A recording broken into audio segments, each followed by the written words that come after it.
Ouais. Elle a une voix, cette Lisa. Elle me perturbe à chaque fois que je l'entends. Cette chanson, elle est magnifique.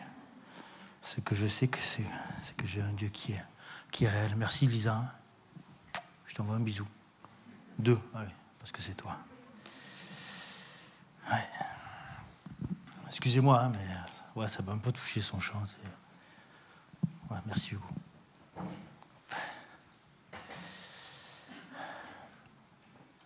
On va prier, Seigneur Jésus. Merci pour tout ce que tu fais dans nos vies, Seigneur. Merci parce que tu es réellement ce Dieu vivant. Ce Dieu plein de grâce et plein d'amour. Amen. Je voudrais partager avec vous ce matin un passage du livre des Juges. Alors j'ai la chance et l'opportunité d'étudier le livre des Juges. Pour ceux qui sont inscrits à l'ITM, vous me verrez à l'œuvre demain. Un passage un petit peu particulier que je qualifie au départ de triste et de terrible, ou de terrible et de triste, mais qui parle surtout des promesses qu'on peut faire à Dieu. Parce que les promesses qu'on fait à Dieu, elles sont pas, elles s'arrêtent pas juste au fait de dire je te promets ceci, je te promets cela, et on passe à autre chose. Non. Dieu lui se souvient. Juge 11, verset 30. Jephthé fit un vœu à l'Éternel et dit : si tu livres entre mes mains les fils d'Ammon, quiconque sortira des portes de ma maison au devant de moi, à mon heureux retour de chez les fils d'Ammon, sera consacré à l'Éternel, et je l'offrirai en holocauste. Particulier quand même. Quiconque sortira de chez moi, je l'offrirai en holocauste. Alors déjà, on va mettre un point d'arrêt. Jésus n'a jamais demandé à ce qu'on fasse des sacrifices humains, j'entends. D'accord ? Et ça, c'est important. En fait, c'est un passage qui est quand même terrible, parce que à la suite de cette promesse, un petit peu plus loin dans le chapitre, on va lire que cette personne qui sort de chez lui, c'est sa fille.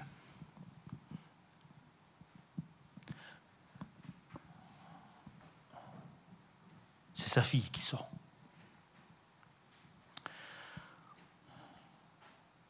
Et au verset 39, eh bien, il va accomplir sa promesse. Sa fille, sa unique fille. C'est terrible parce que si elle est encore à la maison, cette petite, je l'appelle cette petite parce que à cette époque-là, on mariait les jeunes filles assez tôt. Le mariage, c'était aux alentours de 12, 13, 14 ans. Donc on peut facilement imaginer que cette gamine, qui est toute contente de voir son père rentrer à la maison... Excusez-moi. C'est pas facile, c'est un sujet un peu particulier. Et cette petite, elle est contente de voir son père rentrer. Quelle tristesse. Lui, il rentre victorieux des fils d'Ammon, mais il sait qu'il va devoir sacrifier sa fille. On pourrait se dire, mais c'est pas juste. C'est pas juste. Jésus, il n'a pas demandé ça. Dieu n'a pas demandé ça. L'Éternel n'a pas demandé ça. Non. Mais Jephthé va tenir sa promesse.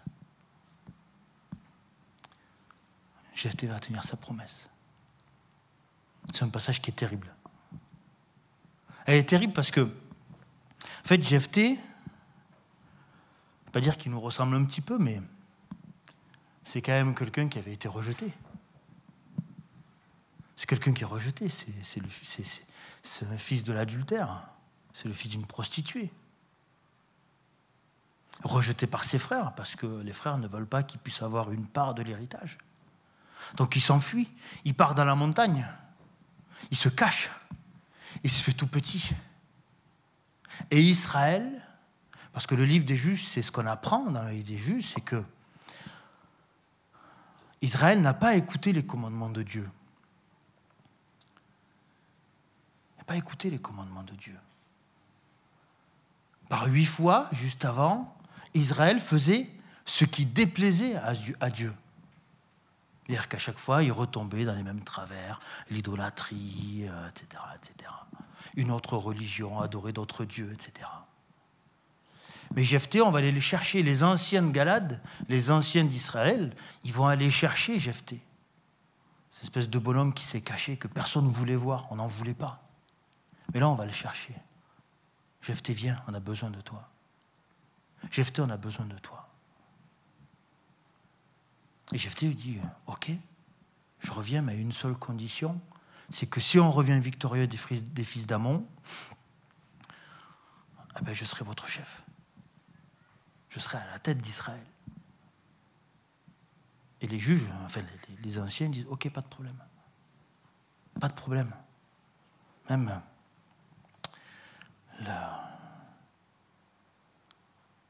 que l'Éternel nous entende. C'est ce que disent les juges, les anciens d'Israël. Que l'Éternel nous entende. On nous renvoie au psaume 77, verset 1. J'élève ma voix à l'Éternel et il m'écoute. J'élève ma voix à l'Éternel et il m'écoute.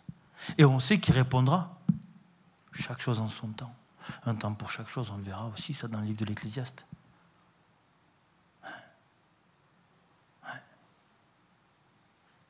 Et ouais. Et quand on lit un petit peu le livre des juges, quand on poursuit, on voit que Dieu répond aux prières. Jephthé va passer par Sion. Et Sion va livrer bataille à Israël. Et l'Éternel va livrer Sion entre les mains d'Israël. C'est ce qui est terrible. Ce qui est terrible, c'est que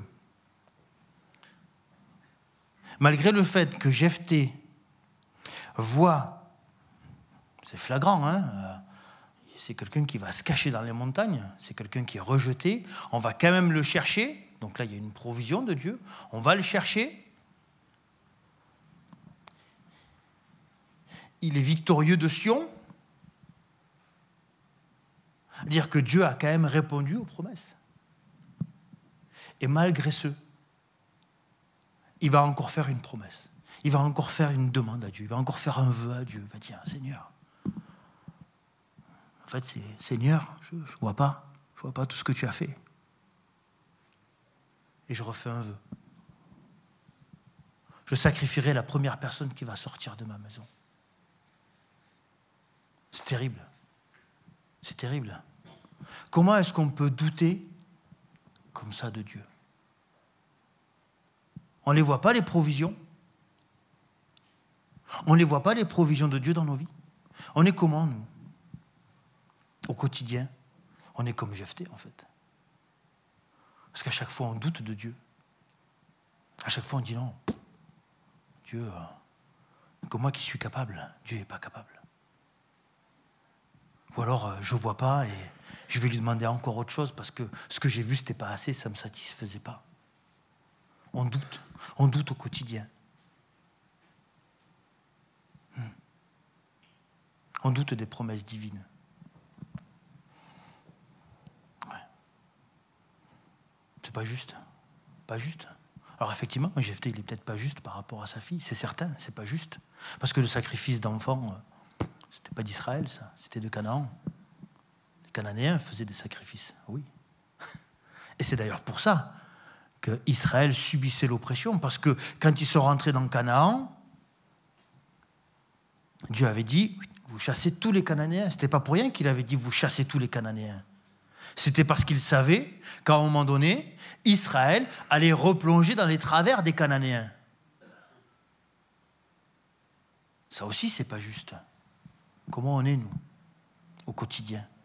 Est-ce qu'on ne replonge pas dans nos travers?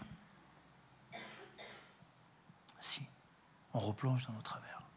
On oublie toutes ces promesses de Dieu. Et c'est ça qu'on doit garder en mémoire. On doit garder en mémoire que si nous subissons l'oppression, nous, dans notre quotidien, c'est pour que nous puissions nous approcher de Dieu. C'est pour que nous puissions nous rappeler de ses promesses. C'est pour que nous puissions trouver et avoir la force dans l'épreuve. La force dans l'épreuve. Je vais vous lire un autre passage qu'on trouve dans Josué, chapitre 1, versets 5 à 9. Nul ne tiendra devant toi tant que tu vivras. Je serai avec toi comme j'ai été avec Moïse. Je ne te délaisserai point, je ne t'abandonnerai point. Fortifie-toi et prends courage, car c'est toi qui mettras ce peuple en possession du pays que j'ai juré à leur père de leur donner. Fortifie-toi seulement et aie bon courage en agissant fidèlement selon toute la loi de Moïse, mon serviteur, que Moïse, mon serviteur, t'a prescrite. Ne t'en détourne ni à droite ni à gauche afin de réussir dans tout ce que tu entreprendras. Que ce livre de la loi ne s'éloigne point de ta bouche. Médite-le jour et nuit pour agir fidèlement selon tout ce qui est écrit, car c'est alors que tu auras du succès dans tes entreprises, c'est alors que tu réussiras. Ne t'ai-je point donné cet ordre? Fortifie-toi et prends courage. Ne t'effraie point, ne t'épouvante point, car l'Éternel, ton Dieu, est avec toi dans tout ce que tu entreprendras. L'Éternel est avec nous. Pas besoin de faire des promesses. Pas besoin de faire des vœux. Fortifions-nous. Ne sacrifions rien. Ne sacrifions rien. L'Éternel s'est sacrifié pour nous. Amen.